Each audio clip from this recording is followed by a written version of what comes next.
श्री स्वामी समर्थ. जय जय स्वामी समर्थ. नमस्कार प्रिय स्वामी भक्तांनो, आपल्या भोवती स्वामींचं संरक्षण कवच तयार करायचं असेल तर आजचा हा मंत्र तुम्ही अवश्य ऐका. या मंत्राचे फायदे ऐकून तुम्ही थक्क व्हाल.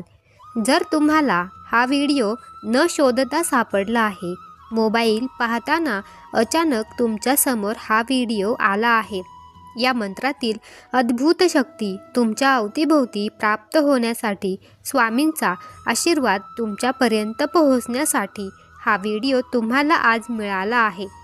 तुम्ही त्या निवडक लोकांपैकी एक असणार आहात. त्यांच्यावर श्री स्वामी समर्थांची विशेष कृपा असणार आहे. होय भक्तांनो, स्वतः स्वामी महाराज तुम्हाला इथे घेऊन आलेले आहेत. कारण ज्या भक्तांवर स्वामींचा आशीर्वाद प्राप्त होणार असतो त्यांच्यासोबतच अशा अद्भुत आणि चमत्कारिक घटना घडतात. प्रिय भक्तांनो, हा व्हिडिओ हलका समजण्याची चूक अजिबात करू नका.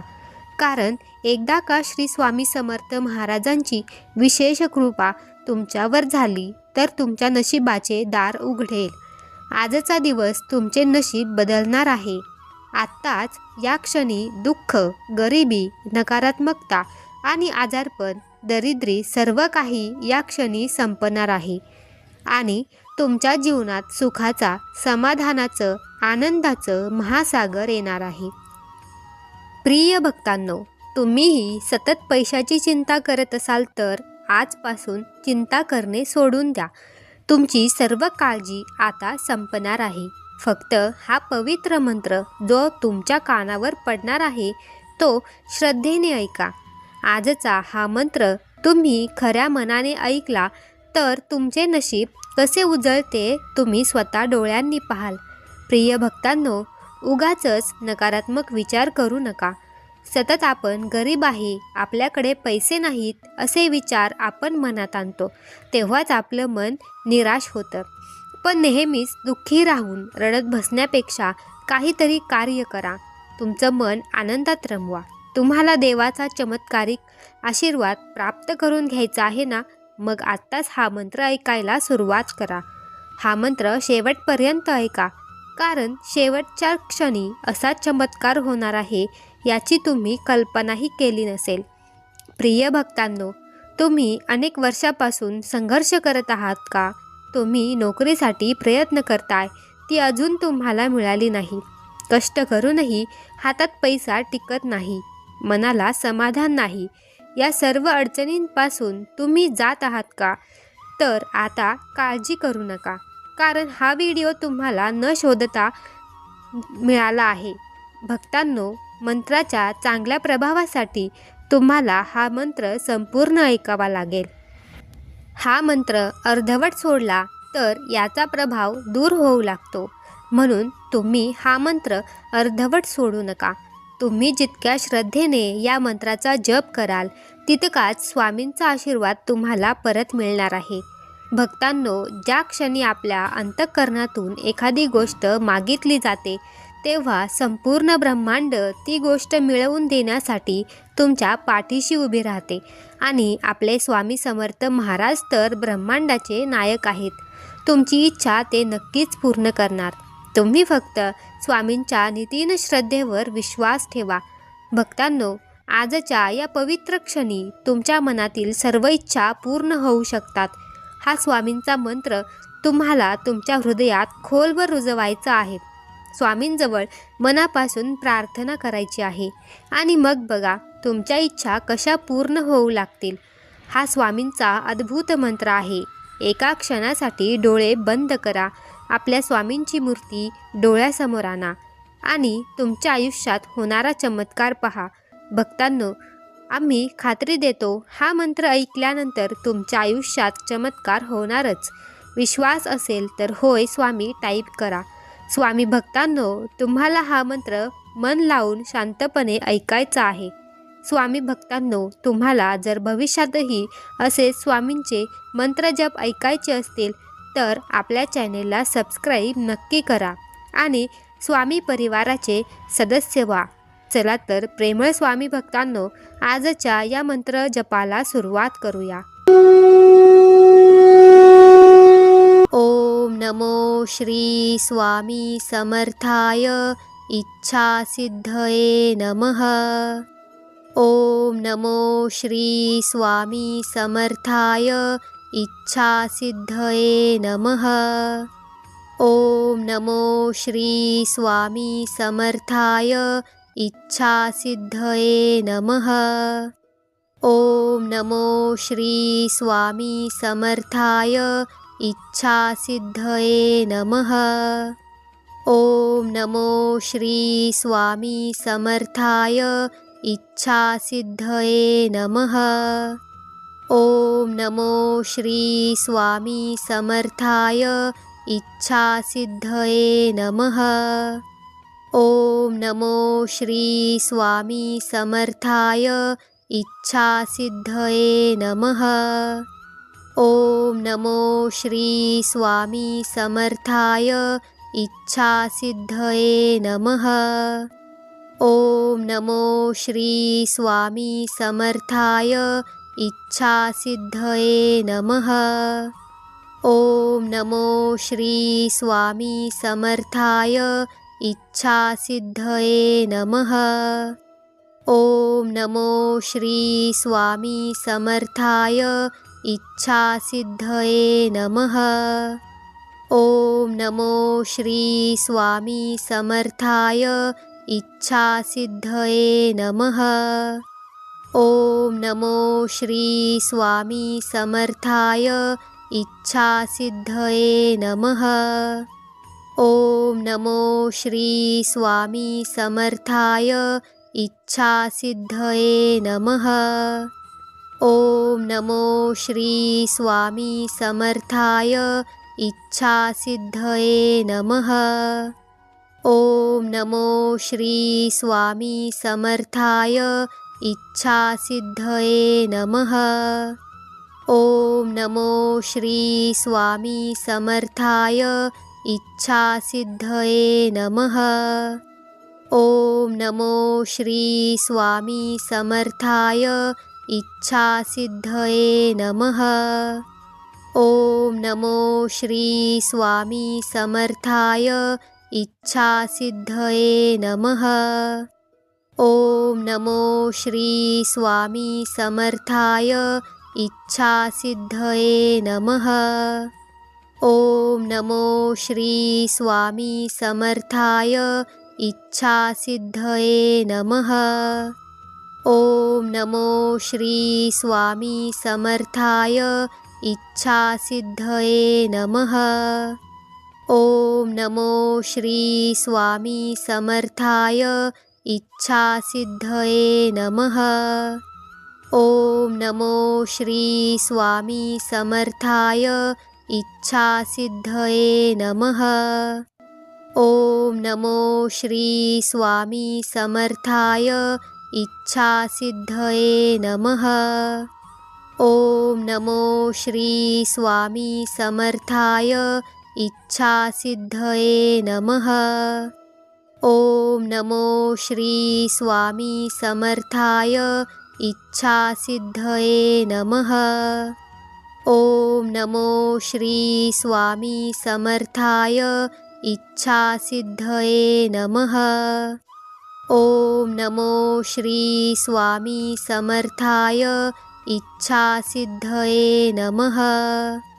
ॐ नमो श्री स्वामी समर्थाय इच्छासिद्धये नमः। ॐ नमो श्री स्वामी समर्थाय इच्छासिद्धये नमः। ॐ नमो श्री स्वामी समर्थाय इच्छासिद्धये नमः। ॐ नमो श्री स्वामी समर्थाय इच्छासिद्धये नमः। ॐ नमो श्री स्वामी समर्थाय इच्छासिद्धये नमः। ॐ नमो श्री स्वामी समर्थाय इच्छासिद्धये नमः। ॐ नमो श्री स्वामी समर्थाय इच्छासिद्धये नमः।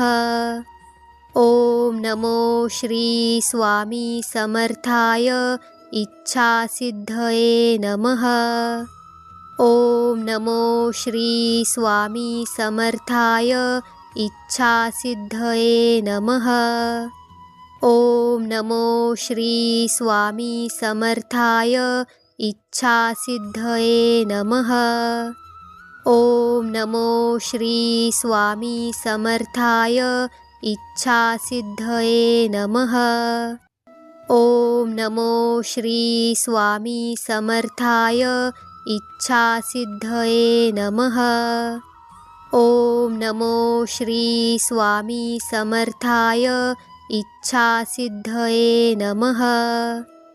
ओम नमो श्री स्वामी समर्थाय इच्छासिद्धये नमः। ओम नमो श्री स्वामी समर्थाय इच्छासिद्धये नमः। ओम नमो श्री स्वामी समर्थाय इच्छासिद्धये नमः। ओम नमो श्री स्वामी समर्थाय इच्छासिद्धये नमः। ओम नमो श्री स्वामी समर्थाय इच्छासिद्धये नमः। ओम नमो श्री स्वामी समर्थाय इच्छासिद्धये नमः। ओम नमो श्री स्वामी समर्थाय इच्छासिद्धये नमः। ओम नमो श्री स्वामी समर्थाय इच्छासिद्धये नमः। ओम नमो श्री स्वामी समर्थाय इच्छासिद्धये नमः। ओम नमो श्री स्वामी समर्थाय इच्छासिद्धये नमः। ओम नमो श्री स्वामी समर्थाय इच्छासिद्धये नमः। ओम नमो श्री स्वामी समर्थाय इच्छासिद्धये नमः। ओम नमो श्री स्वामी समर्थाय इच्छासिद्धये नमः।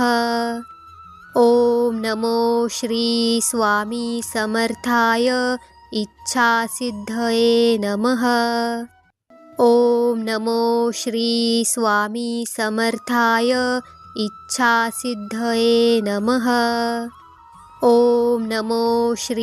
स्वामी समर्थाय इच्छासिद्धये नमः। ओम नमो श्री स्वामी समर्थाय इच्छासिद्धये नमः। ओम नमो श्री स्वामी समर्थाय इच्छासिद्धये नमः।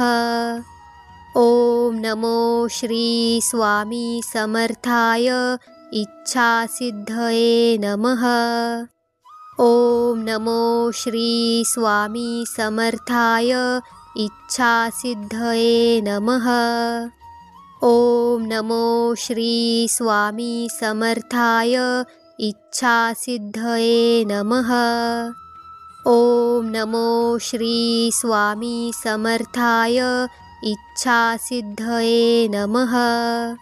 ओम नमो श्री स्वामी समर्थाय इच्छासिद्धये नमः। ओम नमो श्री स्वामी समर्थाय इच्छासिद्धये नमः। ओम नमो श्री स्वामी समर्थाय इच्छासिद्धये नमः। ओम नमो श्री स्वामी समर्थाय इच्छासिद्धये नमः। ओम नमो श्री स्वामी समर्थाय इच्छासिद्धये नमः। ओम नमो श्री स्वामी समर्थाय इच्छासिद्धये नमः। ओम नमो श्री स्वामी समर्थाय इच्छासिद्धये नमः। ओम नमो श्री स्वामी समर्थाय इच्छासिद्धये नमः। ओम नमो श्री स्वामी समर्थाय इच्छासिद्धये नमः। ओम नमो श्री स्वामी समर्थाय इच्छासिद्धये नमः। ओम नमो श्री स्वामी समर्थाय इच्छासिद्धये नमः। ओम नमो श्री स्वामी समर्थाय इच्छासिद्धये नमः। ओम नमो श्री स्वामी समर्थाय इच्छासिद्धये नमः। ओम नमो श्री स्वामी समर्थाय इच्छासिद्धये नमः।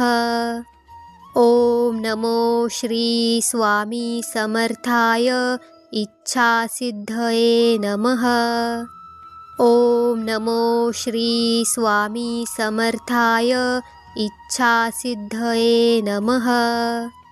ओम नमो श्री स्वामी समर्थाय इच्छासिद्धये नमः। ओम नमो श्री स्वामी समर्थाय इच्छासिद्धये नमः। ओम नमो श्री स्वामी समर्थाय इच्छासिद्धये नमः। ओम नमो श्री स्वामी समर्थाय इच्छासिद्धये नमः। ओम नमो श्री स्वामी समर्थाय इच्छासिद्धये नमः। ओम नमो श्री स्वामी समर्थाय इच्छासिद्धये नमः। ओम नमो श्री स्वामी समर्थाय इच्छासिद्धये नमः। ओम नमो श्री स्वामी समर्थाय इच्छासिद्धये नमः। ओम नमो श्री स्वामी समर्थाय इच्छासिद्धये नमः। ओम नमो श्री स्वामी समर्थाय इच्छासिद्धये नमः। ओम नमो श्री स्वामी समर्थाय इच्छासिद्धये नमः। ओम नमो श्री स्वामी समर्थाय इच्छासिद्धये नमः। ओम नमो श्री स्वामी समर्थाय इच्छासिद्धये नमः। ओम नमो श्री स्वामी समर्थाय इच्छासिद्धये नमः।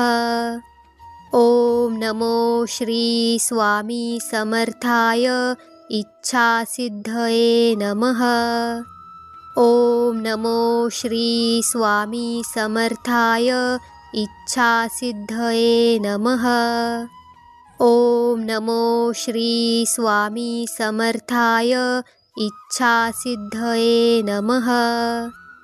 ओम नमो श्री स्वामी समर्थाय इच्छासिद्धये नमः। ओम नमो श्री स्वामी समर्थाय इच्छासिद्धये नमः। ओम नमो श्री स्वामी समर्थाय इच्छासिद्धये नमः। ओम नमो श्री स्वामी समर्थाय इच्छासिद्धये नमः। ओम नमो श्री स्वामी समर्थाय इच्छासिद्धये नमः।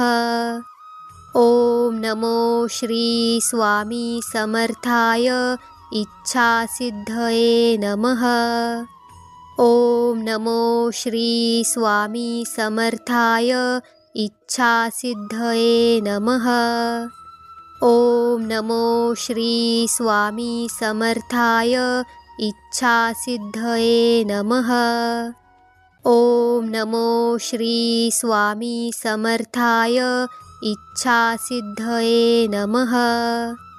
ओम नमो श्री स्वामी समर्थाय इच्छासिद्धये नमः।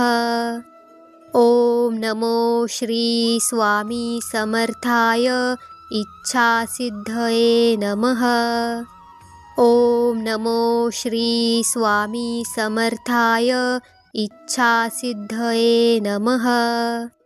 ओम नमो श्री स्वामी समर्थाय इच्छासिद्धये नमः। ओम नमो श्री स्वामी समर्थाय इच्छासिद्धये नमः। ओम नमो श्री स्वामी समर्थाय इच्छासिद्धये नमः। ओम नमो श्री स्वामी समर्थाय इच्छासिद्धये नमः। ओम नमो श्री स्वामी समर्थाय इच्छासिद्धये नमः। ओम नमो श्री स्वामी समर्थाय इच्छासिद्धये नमः। ओम नमो श्री स्वामी समर्थाय इच्छासिद्धये नमः। ओम नमो श्री स्वामी समर्थाय इच्छासिद्धये नमः। ओम नमो श्री स्वामी समर्थाय इच्छासिद्धये नमः। ओम नमो श्री स्वामी समर्थाय इच्छासिद्धये नमः। ओम नमो श्री स्वामी समर्थाय इच्छासिद्धये नमः। ओम नमो श्री स्वामी समर्थाय इच्छासिद्धये नमः। ओम नमो श्री स्वामी समर्थाय इच्छासिद्धये नमः। ओम नमो श्री स्वामी समर्थाय इच्छासिद्धये नमः। ओम नमो श्री स्वामी समर्थाय इच्छासिद्धये नमः। ओम नमो श्री स्वामी समर्थाय इच्छासिद्धये नमः। ओम नमो श्री स्वामी समर्थाय इच्छासिद्धये नमः। ओम नमो श्री स्वामी समर्थाय इच्छासिद्धये नमः। ओम नमो श्री स्वामी समर्थाय इच्छासिद्धये नमः। ओम नमो श्री स्वामी समर्थाय इच्छासिद्धये नमः। ओम नमो श्री स्वामी समर्थाय इच्छासिद्धये नमः।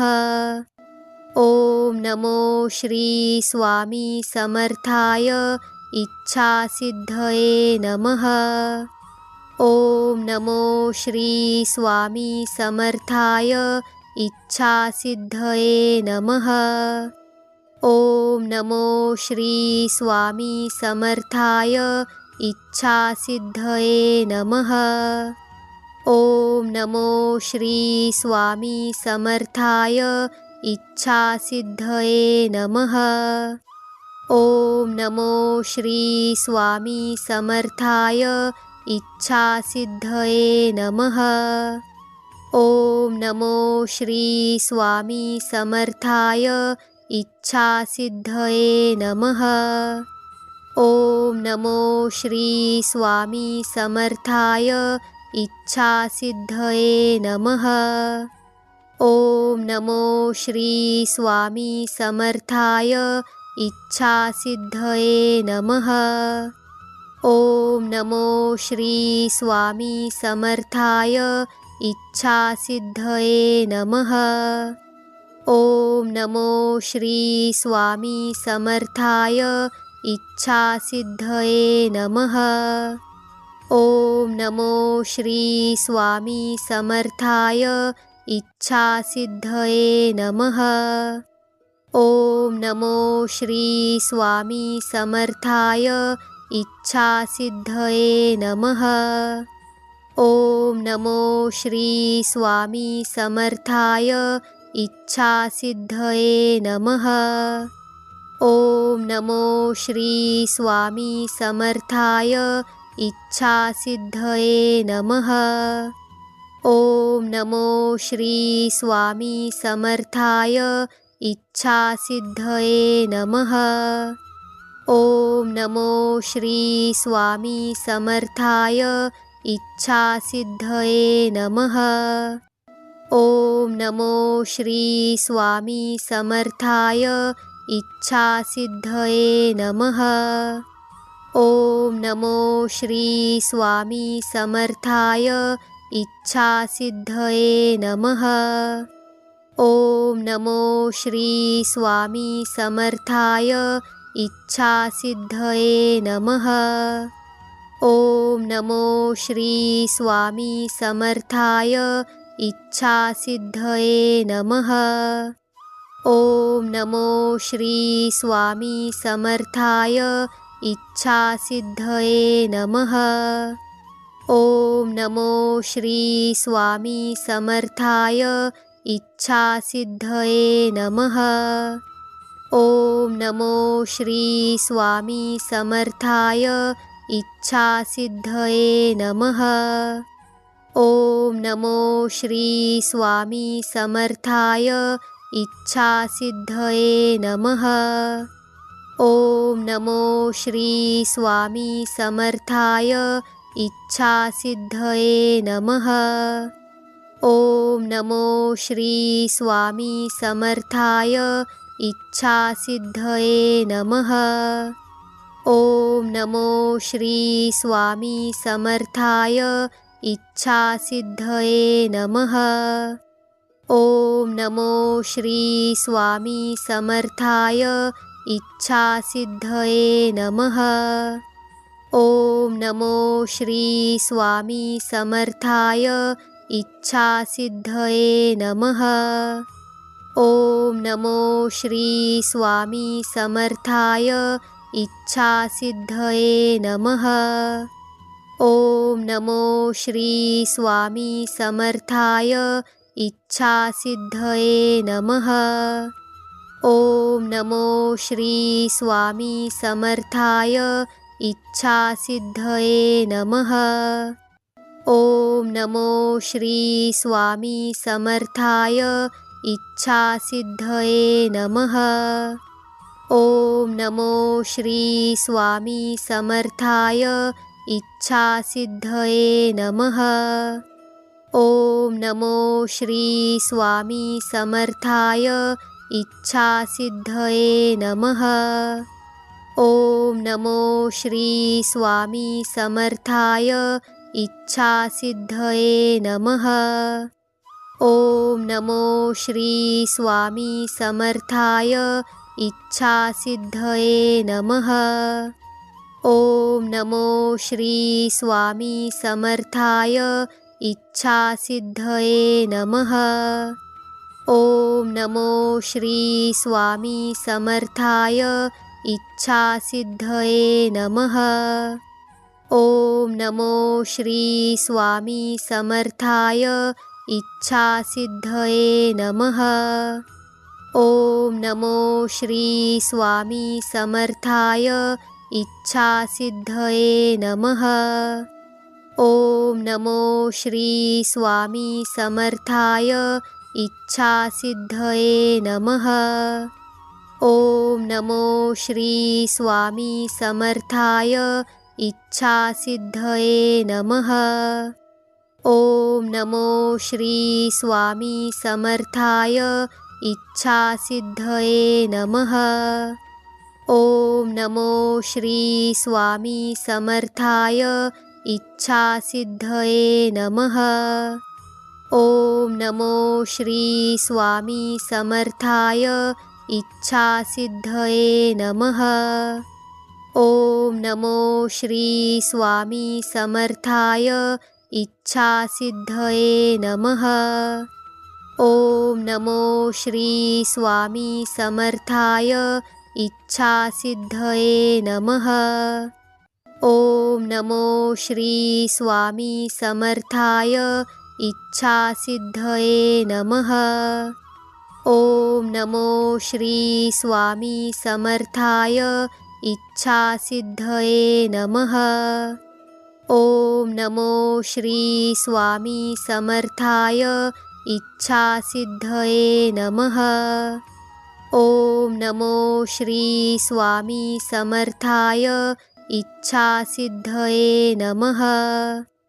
ओम नमो श्री स्वामी समर्थाय इच्छासिद्धये नमः। ओम नमो श्री स्वामी समर्थाय इच्छासिद्धये नमः। ओम नमो श्री स्वामी समर्थाय इच्छासिद्धये नमः। ओम नमो श्री स्वामी समर्थाय इच्छासिद्धये नमः। ओम नमो श्री स्वामी समर्थाय इच्छासिद्धये नमः।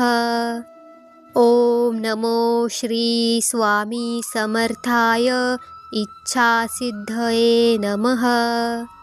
ओम नमो श्री स्वामी समर्थाय इच्छासिद्धये नमः। ओम नमो श्री स्वामी समर्थाय इच्छासिद्धये नमः। ओम नमो श्री स्वामी समर्थाय इच्छासिद्धये नमः। ओम नमो श्री स्वामी समर्थाय इच्छासिद्धये नमः। ओम नमो श्री स्वामी समर्थाय इच्छासिद्धये नमः। ओम नमो श्री स्वामी समर्थाय इच्छासिद्धये नमः। ओम नमो श्री स्वामी समर्थाय इच्छासिद्धये नमः। ओम नमो श्री स्वामी समर्थाय इच्छासिद्धये नमः। ओम नमो श्री स्वामी समर्थाय इच्छासिद्धये नमः। ओम नमो श्री स्वामी समर्थाय इच्छासिद्धये नमः। ओम नमो श्री स्वामी समर्थाय इच्छासिद्धये नमः। ओम नमो श्री स्वामी समर्थाय इच्छासिद्धये नमः। ओम नमो श्री स्वामी समर्थाय इच्छासिद्धये नमः। ओम नमो श्री स्वामी समर्थाय इच्छासिद्धये नमः। ओम नमो श्री स्वामी समर्थाय इच्छासिद्धये नमः। ओम नमो श्री स्वामी समर्थाय इच्छासिद्धये नमः। ओम नमो श्री स्वामी समर्थाय इच्छासिद्धये नमः। ओम नमो श्री स्वामी समर्थाय इच्छासिद्धये नमः। ओम नमो श्री स्वामी समर्थाय इच्छासिद्धये नमः। ओम नमो श्री स्वामी समर्थाय इच्छासिद्धये नमः। ओम नमो श्री स्वामी समर्थाय इच्छासिद्धये नमः। ओम नमो श्री स्वामी समर्थाय इच्छासिद्धये नमः। ओम नमो श्री स्वामी समर्थाय इच्छासिद्धये नमः। ओम नमो श्री स्वामी समर्थाय इच्छासिद्धये नमः। ओम नमो श्री स्वामी समर्थाय इच्छासिद्धये नमः। ओम नमो श्री स्वामी समर्थाय इच्छासिद्धये नमः। ओम नमो श्री स्वामी समर्थाय इच्छासिद्धये नमः। ओम नमो श्री स्वामी समर्थाय इच्छासिद्धये नमः। ओम नमो श्री स्वामी समर्थाय इच्छासिद्धये नमः। ओम नमो श्री स्वामी समर्थाय इच्छासिद्धये नमः। ओम नमो श्री स्वामी समर्थाय इच्छासिद्धये नमः। ओम नमो श्री स्वामी समर्थाय इच्छासिद्धये नमः।